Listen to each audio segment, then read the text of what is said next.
मैं अपने भक्तों को उनके कर्म से सीमांकित नहीं करता और ना ही अपने भक्तों में कोई अंतर करता। जब तक इस संसार में कोई भी जीव व्यथित है, समझ लो कि मैं व्यथित हूं। जब तक संसार में अन्याय और भेदभाव है, ये समझ लो कि मैं प्रतिपल पीड़ित हूं।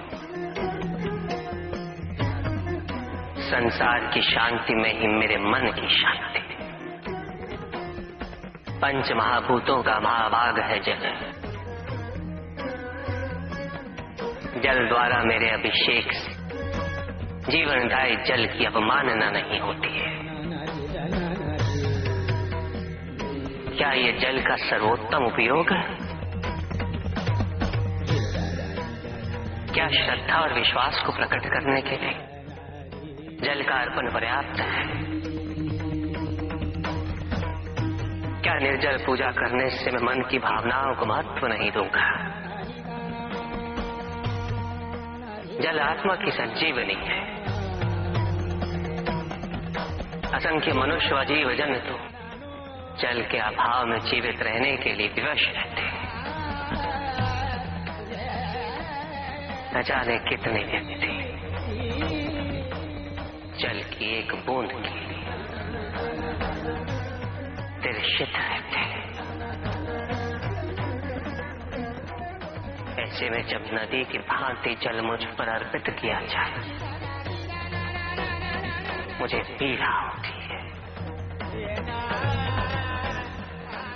जल शरीर का संचालक है। यदि मेरे भक्त इसे जीवन सुरक्षा हेतु अर्पित करेंगे, मैं तब भी मदद हो दूंगा।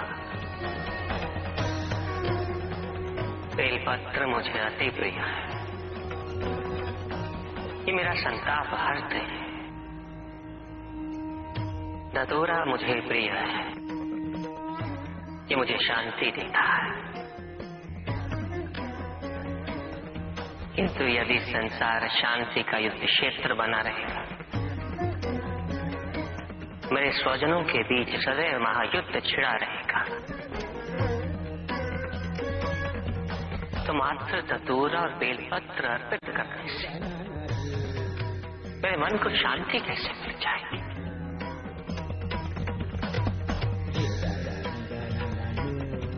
मेरी पूजा संपन्न कैसे हो जाएगी? उपासना में यदि मेरे जैसे हो जाने का भाव है, तो मेरी सच्ची उपासना है। यदि उपासना का भाव मेरे लोग और मेरे समीप आने की कामना है, तो सच्ची पूजा और भावना है। तुम मन में स्मरण करो, मैं सुनता हूं। तुम मन में मुझे पुकारो, मैं आता हूं। मुझे कुछ नहीं चाहिए। यदि तुम मन को शिवमय बनाते हो, तो वही मेरा शांति से परिपूर्ण कैलाश है। वही मेरी सुंदर काशी है। वही मेरी उज्जैनी है। कौन सी विधि, कैसी विधि? अपने आप से पूछो कि पूजा का अर्थ क्या है। पूजा तो केवल एक माध्यम है मुझ तक पहुंचने का, मुझसे जुड़ने का, मुझसे एक होने का। किंतु जो मुझे ही विभाजित कर दे, वो मुझसे एक कैसे हो सकता है? कैसे जुड़ सकता है मुझसे? जो अपनी भक्ति के मार्ग को औरों के मार्ग से श्रेष्ठ समझे, उसकी पूजा में सदैव अहंकार विद्यमान होगा। पूजा करने के लिए श्रेष्ठता का नहीं, समानता का भाव आवश्यक है। समानता केवल उनमें ही आ सकती है जिनका मन अपने आराध्य के प्रति समर्पित है। क्या पूजा साधनों पर आश्रित है, सामग्री पर आश्रित है, विधि पे आश्रित है, या भक्त के भाव पर, उनके विचारों पर?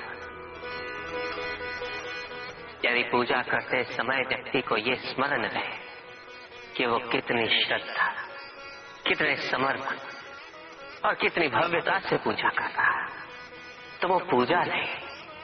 जिस व्यक्ति के मन में ये विचार कि उसके पास पूजा के पर्याप्त साधन नहीं, तो पूजा उसकी भी सच्ची नहीं होती।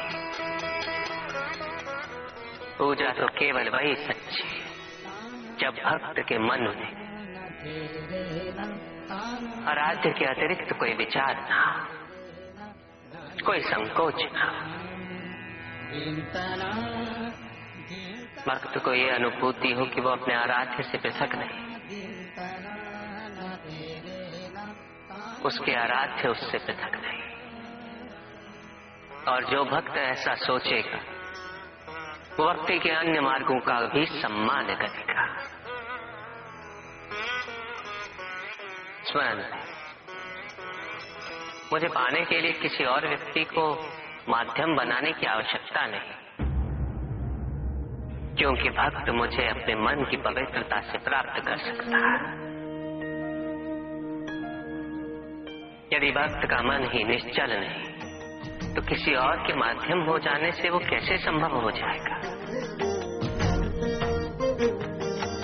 और यदि मन पवित्र है तो फिर माध्यम की आवश्यकता ही क्या? मेरी प्रार्थना करने के लिए प्रेम पूर्ण हृदय चाहिए, ऐसा हृदय जो जीवन के प्रत्येक क्षण प्रेम पूर्ण रहे। और यह तभी संभव है जब व्यक्ति सबसे पहले अपने आप से प्रेम करना सीखे, अपने आप से जुड़ना सीखे।